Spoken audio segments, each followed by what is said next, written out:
আলহামদুলিল্লাহ ওয়াহদা ওয়াসসালাতু ওয়াসসালামু আলা মান লা নাবিয়্যা বাদা। আবু হুরায়রা রাদিয়াল্লাহু তাআলা আনহু বলেন, রাসূল সাল্লাল্লাহু আলাইহি ওয়াসাল্লাম বলেছেন যে আমাল ইমাম ফাআমিনু, যখন ইমাম আমিন বলবে তখন তোমরা আমিন বলো। ফাইনাল মালায়েকাতু তুআমিনু, কেন না ফেরেশতা আমিন বলে। মান ওয়াফাকা তামিনুহু তামিনাল মালায়েকাতে গুফিরা লাহু মা তাকাদ্দামা মিন জামবিহি, কারো যদি আমিন ফেরেশতার আমিনের সাথে মিলে যায় তাহলে অতীতের সব পাপ ক্ষমা। আজা কালাল ইমাম গায়রিল মাগযুবি আলাইহিম ওয়ালাদ-দাল্লিন ফাকুলু আমিন, যখন ইমাম সাহেব বলবে গায়রিল মাগযুবি আলাইহিম ওয়ালাদ-দাল্লিন তখন তোমরা আমিন বলো। তাহলে ওখানে বলা হলো ইমাম যখন আমিন বলবেন তখন বলো, এখানে বলা হলো ইমাম যখন বলবেন গায়রিল মাগযুবি আলাইহিম ওয়ালাদ-দাল্লিন তখন তোমরা আমিন বলো। একাধিক সহিহ হাদিস উভয়ের বিবরণে বোঝা যায় যেহেতু ফেরেশতার আমিনের সাথে আমিন মিলতে হবে সব পাপ ক্ষমার জন্য, তাহলে ইমাম যখন গায়রিল মাগযুবি আলাইহিম ওয়ালাদ-দাল্লিন বলা শেষ করেছেন তখন আমিও বলি ইমামও বলি, দুইজন একসাথে। এবার ফেরেশতার আমিন পার করবে না কোনোটাকেই। আর যদি আমি একবার হই আর ইমাম সাহেব একবার বলেন তাহলে ফেরেশতাটা কার সাথে? ফেরেশতার কার সাথে হয়ে গেল? ইমাম যখন আমিন বলবেন শুরু করবেন তখন আমরাও বলি। এবার তাহলে ফেরেশতাদের আমিন পার হতে পারবে না কোনো একটাকে, এর মধ্যে আটকা পড়বেই। তখনই আমাদের অতীতে সব পাপ ক্ষমা হয়ে যাবে। প্রায় 8টি সহিহ হাদিস দ্বারা প্রমাণিত হয় যে আমিন জোরে বলতে হবে। চুপচাপ থাকার কোনো দুনিয়াতে হাদিস আমাদের অবগতিতে নেই, তবে ধীরে আমিন বলার 2টা সহিহ হাদিস আছে। ধীরে বলার আছে মর্মে সকল দিনই ভাই বোনকে জোরে কেরাতে রাসূলের সুন্নাতের অনুকরণ করার জন্য অনুরোধ জানাচ্ছি। কেরাত শেষ হয়ে গেলে আপনি রুকুতে যাবেন। আবু হুরায়রা রাদিয়াল্লাহু তাআলা আনহু বলেন, রাসূল সাল্লাল্লাহু আলাইহি ওয়াসাল্লাম বলেছেন, উমিরতু আন আসজুদা আলা সাবাতি আযাম, আমাকে আদেশ করা হয়েছে আমি 7 হাড়ের উপরে সিজদা করব। এটা আমার উপরে আদেশ। আলাল জাবহাতে, কপালে, ওয়ালিয়াদাইন 2 হাত, আর রুকবাতাইন 2 হাঁটু, অল কাদামাইন আতরাফিল কাদামাইন 2 পায়ের শেষ প্রান্ত। এই 7টি হাড়ের উপরে আমাকে সিজদা করতে বলা হয়েছে। নাক কপাল একসাথে, কোনটা আগে কোনটা পরে এ কথা নয়, যেটাই আগে যাক যেটাই পরে যাক, নাক কপাল মাটিতে লেগে থাকবে, 2 হাত মাটিতে থাকবে, 2 হাঁটু মাটিতে লেগে থাকবে, 2 পায়ের শেষ প্রান্ত বৃদ্ধাঙ্গুল মাটিতে লেগে থাকবে। সিজদা করার সময় পা দিয়ে পা চুলকাতে পাবেন না, নইলে তাহলে 6 হয়ে যাবে। 7 আছে ওখানে। যদি হাত উঠিয়ে শরীর হাত চুলকান তাহলে 6 হয়ে যাবে। এটা আদেশ। জরুরিভাবে হাত পা যদি চুলকাতে হয় তাহলে সিজদা থেকে উঠে আসার পরে, এখন নয়। এখন করলে এটা আদেশ ভঙ্গ হয়ে যাবে, তখন সালাত ভঙ্গ হয়ে যেতে পারে। মরমে খুব সতর্ক থাকতে হবে যে আমি যখন সিজদা করব তখন যেন এই অঙ্গগুলি নির্ধারিত সময়ের নির্ধারিত স্থানে থাকে। আবু হুরায়রা রাদিয়াল্লাহু তাআলা আনহু বলেন, রাসূল সাল্লাল্লাহু আলাইহি ওয়াসাল্লাম বলেছেন, ইতাদিলু, সিজদা এবং রুকু ঠিক ঠিক ভাবে করো।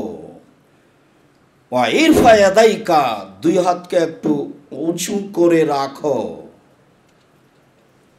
আবার বলছেন, ওয়ালা ইবসুতু আহাদুকুম জিরাইহি ইমবিসাতাল কালবে, যখন সিজদায় তোমাদের কেউ যাবে তখন কুকুর যেভাবে তার সামনের 2 পাকে বিছিয়ে দেয় এইভাবে কেউ বিছিয়ে দিও না। হাত কোনকে এভাবে উঠিয়ে রাখতে হবে। আবু হুরায়রা রাদিয়াল্লাহু তাআলা আনহু বলেন, রাসূল সাল্লাল্লাহু আলাইহি ওয়াসাল্লাম বলেছেন, যা সাজদা আহাদুকুম, যখন তোমাদের কোনো ব্যক্তি সিজদা করবে, লাউ মাররাত লাউ শাত বাহমাতুন আন তামুররা বাইনা ইয়াদাইহি লা মাররাত, আপনার 2 হাতের নিচে দিয়ে বুকের নিচ দিয়ে কোনো ছোট ছাগলের বাচ্চা যদি পার হয়ে যাব মনে করে তাহলে পার হয়ে যাবে। রাসূল সাল্লাল্লাহু আলাইহি ওয়াসাল্লাম বলেন, এজা সাজাদা আহাদুকুম, যখন তোমাদের কেউ সিজদা করবে, ফাবাররাজা বাইনা ইয়াদাইহি, সে যেন তার দুই হাতের মাঝে নিচে ফাঁকা রাখে। এমনভাবে রাসূল সাল্লাল্লাহু আলাইহি সাল্লাম ফাঁকা রাখতেন, হাত্তা ইয়াবজুয়া বাইজাবেতাইহি, তার বগলের শুভ্রতা দেখা যেত। তার মানে গায়ে গেঞ্জি ছিল না, শুধু চাদর গায়ে দিয়ে সালাত আদায় করতেন। এমনভাবে হাত দুটিকে ভিন্ন করেছেন, এ থেকে বাহু থেকে যে বগলের শুভ্রতা দেখা যাচ্ছে। রাসূল সাল্লাল্লাহু আলাইহি সাল্লাম বলেন, সাল্লু কামা রাআইতুমুনি উসাল্লি, পৃথিবীর মানুষ তোমরা আমাকে যেভাবে সালাত আদায় করতে দেখছো সেভাবে সালাত আদায় করো। নারী পুরুষের মধ্যে সালাতের পার্থক্য রয়েছে, এর বিবরণ কোনো সহিহ হাদিস দ্বারা প্রমাণিত নয়। অতএব নারী যখন সিজদায় যাবে তখন বুককে উরুর সাথে লাগিয়ে তাকে সিজদা করতে হবে, এই কথা সহিহ হাদিস দ্বারা প্রমাণিত নয়। সারা পৃথিবীর পুরুষ নারীকে একই নিয়মে সালাত আদায় করতে হবে, যাতে করে বুকের নিচ দিয়ে ছাগলের বাচ্চা পার হতে পারে, এটাই চূড়ান্ত। এর বিপরীত সহিহ হাদিস দ্বারা প্রমাণ করার অন্তত মানুষের আয়াতের বাইরে, এটা আপনি মনে রাখবেন। আল্লাহর রাসূল সাল্লাল্লাহু আলাইহি সাল্লাম বলেন, সাল্লু কামা রাআইতুমুনি উসাল্লি, তোমরা আমাকে যেভাবে সালাত আদায় করতে দেখছো সেভাবে সালাত আদায় করো। পৃথিবীর সকল পুরুষ নারীর প্রতি রাসূল সাল্লাল্লাহু আলাইহি সাল্লাম এই আদেশ করেন। মর্মে বলছিলাম, আমাদের রাজশাহী চাঁপায় নবমগঞ্জে মহিলার বৈঠকে মহিলার যেভাবে বলে সেভাবে সালাত আদায় করতে হবে না। বুবু, যখন তুমি সিজদায় যাবা, হাতি যেমন মাটিতে পড়ে যায় সেভাবে পড়ে গিয়ে বুককে উরুর সাথে লাগিয়ে সিজদা করিও বুবু। বুক যদি উরু থেকে পৃথক করো তাহলে স্তন ঝুলন্ত থাকবে বুবু, পর্দার ব্যাঘাত ঘটবে। বুবুর সব কথাই নাকি বুখারীতে আছে, একবারে নগদ মিথ্যা কথা। যখন তুমি সালাতে দাঁড়াবে বুবু, তখন দুই পায়ের গোড়ালিকে এক জায়গাতে জমা করে রাখিও। দুই পায়ের গোড়ালি যদি পৃথক রাখো বুবু, তাহলে লজ্জা স্থানের যোগাযোগ মাটির সাথে হবে, মাটি অভিশাপ করবে। বুবুর সব কথাই নাকি বুখারীতে আছে। বুবু ধর্মকে পাগল পেয়েছে। धर्म होच्छे राजशाही चांपाई नवगंज हवाई लड्डू दोनों हाथ में लड्डू है, जो चाहे उसको खा ले, जो चाहे उसको छोड़ दे। बहुल हिसाब रसूल सल्लल्लाहु अलैहि वसल्लम बोलेन सल्लू कामा राअयतुमुनी उसाल्ली, पृथिवीर मानुष तोमरा सालात आदाय करो जेभाবে আমাকে সালাত আদায় করতে দেখছো। সহিহ হাদিস দ্বারাই সালাত প্রমাণ করতে হবে। পৃথিবীর সকল মুসলিম নারীর একথাই ঠিক মর্মে পৃথিবীর সকল দিনী ভাই বোনকে সহিহ হাদিসের নিকটে আশ্রয় নিয়ে সালাত শিখিয়ে দেওয়ার জন্য আমাদের পক্ষ থেকে জোরালোভাবে আন্তরিকভাবে অনুরোধ রইল। সম্মানিত দিনী মুসলিম ভাই বোন, আমরা বলছিলাম আয়েশা রাদিয়াল্লাহু তাআলা আনহা বলেন কানা নবী সাল্লাল্লাহু আলাইহি ওয়াসাল্লাম ইয়াকুলু ফি রুকুহি ওয়া সুজুদিহি, রাসূল সাল্লাল্লাহু আলাইহি ওয়াসাল্লাম তার রুকু এবং সিজদায় বলতেন, অফিরিওয়ায়াতিন সেই রুকু এবং সিজদায় বলতেন সুবহান কুদ্দুসুন রব্বুল মালাইকাতুর রূহ, তুমি পাক, তুমি পবিত্র, তুমি জিবরাইলের প্রতিপালক, তুমি সমস্ত ফেরেশতার প্রতিপালক। আয়েশা রাদিয়াল্লাহু তাআলা আনহা বলেন কানা নবী সাল্লাল্লাহু আলাইহি ইয়াকুলা ফি রুকুই ওয়া সুজুদি, রাসূল সাল্লাল্লাহু আলাইহি ওয়াসাল্লাম বেশি বেশি তার রুকু সিজদায় বলতেন সুবহানাকা আল্লাহুম্মা রাব্বানা ওয়া বিহামদিকা আল্লাহুম্মা গফিরলি, হে আল্লাহ তোমার প্রশংসা সহকারে তোমার পবিত্রতা বর্ণনা করছি, তুমি ক্ষমা করো। এই দোয়াটি তিনি রুকু এবং সিজদায় বেশি বেশি বলতেন। তাহলে সুবহান কুদ্দুসুন রব্বুল মালাইকাতুর রূহ এটাও বলতেন, তবে বেশি বেশি রুকু সিজদায় বলতেন সুবহানাকা আল্লাহুম্মা রাব্বানা ওয়া বিহামদিকা আল্লাহুম্মা গফিরলি। হুযায়ফা ইবনে ইয়ামান রাদিয়াল্লাহু তাআলা আনহু বলেন কানা নবী সাল্লাল্লাহু আলাইহি সাল্লাম ইয়াকুলু ফি রুকুইহি সুবহান রাব্বিয়াল আযীম, আল্লাহর নবী তার রুকুতে বলতেন সুবহান রাব্বিয়াল আযীম, অফি সুজুদিহি সুবহান রাব্বিয়াল আলা, তবে তিনি সিজদায় বলতেন সুবহান রাব্বিয়াল আলা। রুকুতে এটা, সিজদায় এটা। ওয়াইজা আতা আলা আয়াতে আযাবিন আলা আয়াতে রাহমাতিন ওয়াকাফা সালাম, পড়তে পড়তে পড়তে যখন রহমতের আয়াত আসতেন তখন থেমে গিয়ে রহমত চাইতেন। রব্বিক ফিরলি ওয়া তুব আলাইয়া ইন্নাকা আনতাত তাওয়াবুল গফুর, হে আল্লাহ তুমি আমাকে ক্ষমা করো, তুমি বড় ক্ষমাশীল, এরকম কিছু পড়তেন। রব্বানা আতিনা ফিদ দুনিয়া হাসানাতুন রব্বিক ফির ওয়ারহাম ওয়া আনতা খায়রুর রাহিমিন, তুমি দয়া করো, তুমি ক্ষমা করো, তুমি বড় দয়াশীল, তুমি বড় ক্ষমাশীল। ওয়াইজা আতা আলা আয়াত আযাবিন, আর যখন তিনি শাস্তির আয়াতের উপরে আসতেন ওয়াকাফা, তখন তিনি থেমে যেতেন। ওয়াতাওয়াদা, তিনি আল্লাহর কাছে আশ্রয় চাইতেন, আল্লাহুম্মা ইন্নী আউযু বিকা মিন আযাবি জাহান্নাম, হে আল্লাহ তোমার কাছে জাহান্নাম থেকে বাঁচতে চাই, আউযু বিকা মিন আযাবিল কবর, তিনি কবরের শাস্তি থেকে বাঁচতে চাইতেন। এভাবে তার ছিল কিরাত, আর এইভাবে ছিল রুকু, আর এইভাবে ছিল তার সিজদা। আবু হুরায়রা রাদিয়াল্লাহু তাআলা আনহু বলেন, ইয়াকুলু রাসূলুল্লাহ সাল্লাল্লাহু আলাইহি ওয়াসাল্লাম ফি সুজুদিহি, আল্লাহ রাসূল তার সিজদায় বলতেন, আল্লাহুম্মা গফিরলি যামবি কুল্লাহু, হে আল্লাহ তুমি আমার সব পাপ ক্ষমা করে দাও, দিক্কাহু ওয়া জিল্লাহু, প্রকাশ্য অপ্রকাশ্য, সূক্ষ্ম বড় সব পাপ ক্ষমা করে দাও, ওয়া ওয়ালাহু আখিরাহু, শেষের শুরুর আগে পরের সব পাপ ক্ষমা করে দাও, ওয়ালা নিয়তাহু সিররা, প্রকাশ্যে যা ঘটেছে অপ্রকাশ্যে যা ঘটেছে সব পাপ ক্ষমা করে দাও। রাসূল সাল্লাল্লাহু আলাইহি সাল্লাম এই দোয়া পড়তেন সিজদায়। আয়েশা রাদিয়াল্লাহু তাআলা আনহা বলেন, ফাকাতু রাসূলুল্লাহ সাল্লাল্লাহু আলাইহি সাল্লাম মিনাল ফিরাশে ইলতামাসতুহু, একদা দেখে আল্লাহ রাসূল বিছানায় নেই। আয়েশা বলেন, একদা দেখে আল্লাহ রাসূল বিছানায় নেই, তখন আমি খুঁজতে লাগলাম কোথায় কোথায় কোথায় কোথায় কোথায়।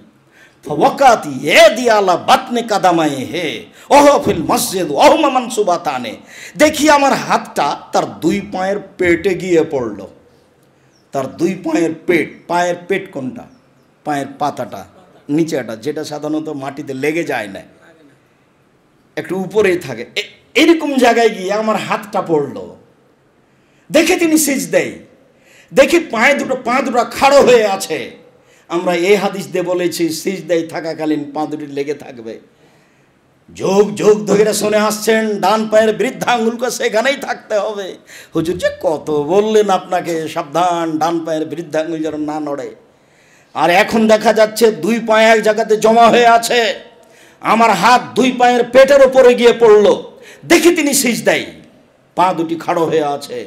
তিনি বলছেন, আল্লাহুম্মা ইন্নী আউযু বিকা, আল্লাহুম্মা ইন্নী আউযু বিকা বিমুআফাতিকা ওয়া মিন উকুবাতিকা, আল্লাহুম্মা ইন্নী আউযু বিরিজাকা মিন সাখাতিকা, হে আল্লাহ তোমার অসন্তুষ্টি হতে চাচ্ছি বাঁচতে তোমার সন্তুষ্টি দিয়ে, ওয়া বিমুআফাতিকা মিন উকুবাতিকা, আর তোমার ক্ষমা দিয়ে তোমার শাস্তি থেকে বাঁচতে চাচ্ছি, ওয়া আউযু বিকা বিকা ওয়া আউযু বিকা মিনকা, আর তোমার অনিষ্ট হতে তোমার কাছে আশ্রয় চাচ্ছি। আসনাইতা কামান তালা নাফসেক, তুমি ওই প্রশংসার মালিক যে প্রশংসা তুমি নিজের জন্য করেছ। দেখি রাসূল সাল্লাল্লাহু আলাইহি সাল্লাম এই দোয়া পড়ছেন। আপনি এরকম দোয়া রুকু এবং সিজদায় পড়াতে অভ্যাসী হবেন। আনাস রাদিয়াল্লাহু তাআলা আনহু বলেন, কানান নবী সাল্লাল্লাহু আলাইহি সাল্লাম কানা রুকুন নবী সাল্লাল্লাহু আলাইহি সাল্লাম অসুজুদহু ওয়া ইজা রাফা মিনার রুকুয়ে মাখালাল কিয়ামে ওয়াল কউদে কারিবান মিনাস সামায়ে কারিবা মিনাস সাওয়ায়ে। রাসূল সাল্লাল্লাহু আলাইহি সাল্লামের রুকু, তার সিজদা, তার রুকু থেকে উঠে দাঁড়িয়ে থাকার সময়, তার একবার সিজদা থেকে উঠে আর একবার সিজদায় যাওয়ার মধ্যেকার সময়, মাখালাল কিয়ামে ওয়াল কউদে দাঁড়িয়ে থাকা এবং বসে আত্তাহিয়াত বাকি দুরূদ পড়ার এই দুইটা সময় ব্যতীত প্রায় সমান সমান। হাদিস বুখারী মুসলিম। এটা আর একটু বুঝতে হবে। আপনার মসজিদের সিজদা কিন্তু একবারে গেছেন আর চলে এসেছেন, গেছেন আর চলে এসেছেন। ওই হাদিসের এটা সরাসরি উল্টা। রুকু থেকে উঠতে না উঠতে আপনি সিজদায় চলে গেছেন। ওই হাদিসের, এই বুখারী মুসলিমের হাদিসে একবারে সরাসরি বিপরীত। রাসূল সাল্লাল্লাহু আলাইহি সাল্লামের রুকু এবং রুকু থেকে উঠে দাঁড়িয়ে থাকার সময়, সিজদা এবং সিজদা থেকে উঠে বসে থাকার সময় প্রায় সমান। এবার কি বোঝা গেছে? আনাস রাদিয়াল্লাহু তাআলা আনহু বলেন, ইজা কামা রাসূলুল্লাহ সাল্লাল্লাহু আলাইহি ওয়াসাল্লাম মিনার রুকুয়ে কামা, আল্লাহ রাসূল যখন রুকু থেকে মাথা উঠাতেন তখন দাঁড়িয়ে থাকতেন। ওয়াইজা রাফা রাসূল মিন রুকুয়ে কামা, যখন মাথা উঠাতেন রুকু থেকে তখন দাঁড়িয়ে থাকতেন। দাঁড়িয়ে আছেন, দাঁড়িয়ে আছেন।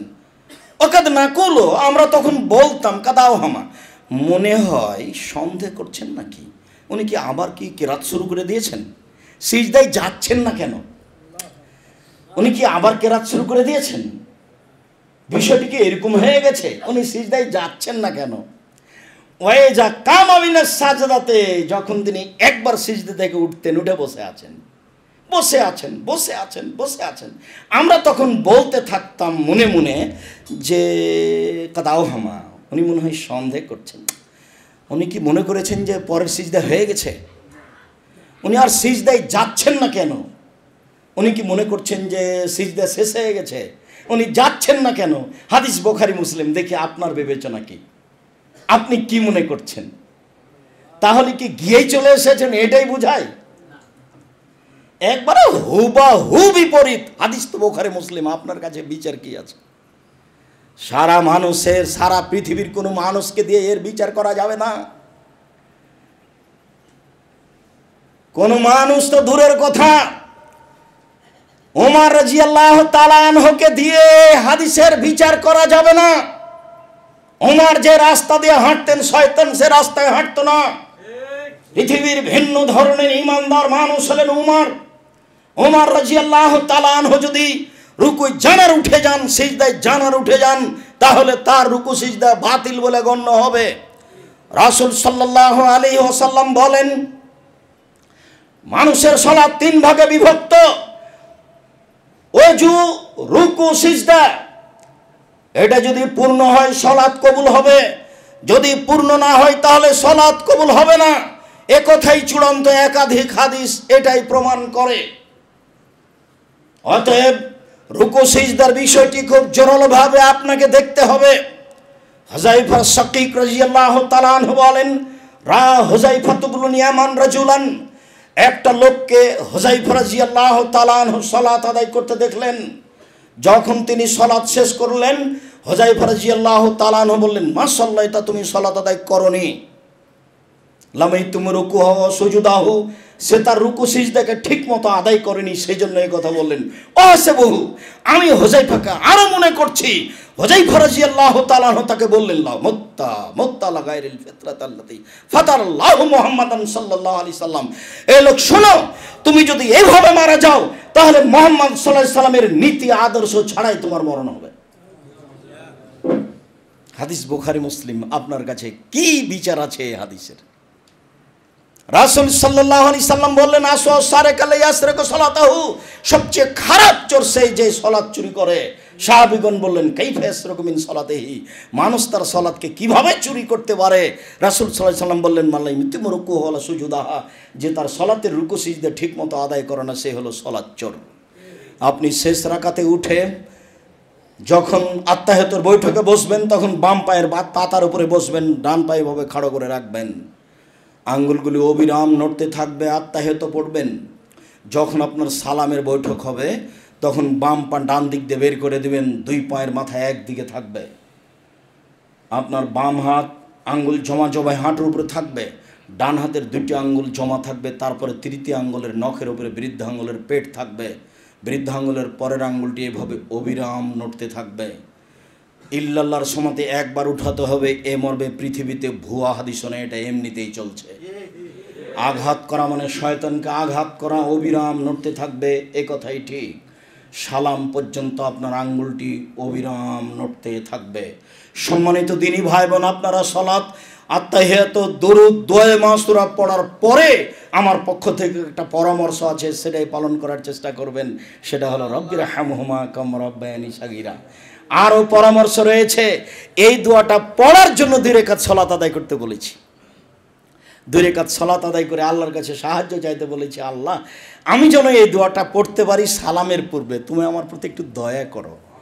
2 রাকাত সালাত আদায় করে সাহায্য চাইতে বলেছি। আজকে আসরের সালাতের পরে দেখবেন বলেননি, ভুলে গেছেন, মনে নেই। আপনার ছেলে মেয়ে এরকমই করবে। আপনার বাপ আপনাকে কত ভালোবাসত, জমি জায়গা অর্থ সম্পদ বরিশালে সব দিয়ে গেলেন মাটিতে, এরপরে আপনার মনে পড়ে না একদিন, আপনার ছেলে মেয়ে এরকম মনে করতে পারবে না।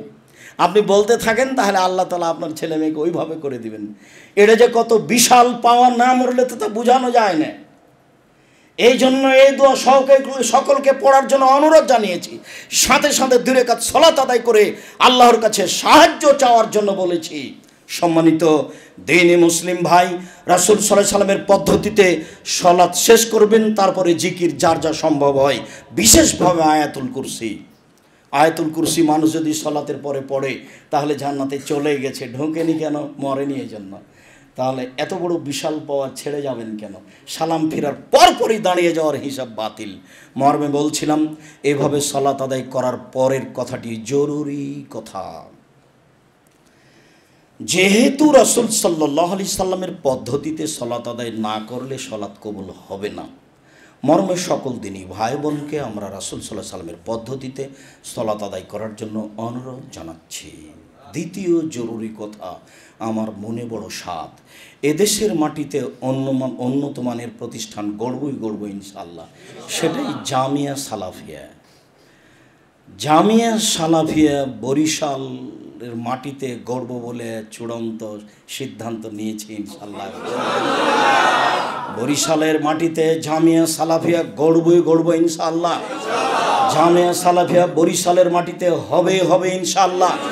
কিভাবে হবে আমি তা জানি না, নিশ্চিত হবে ইনশাআল্লাহ।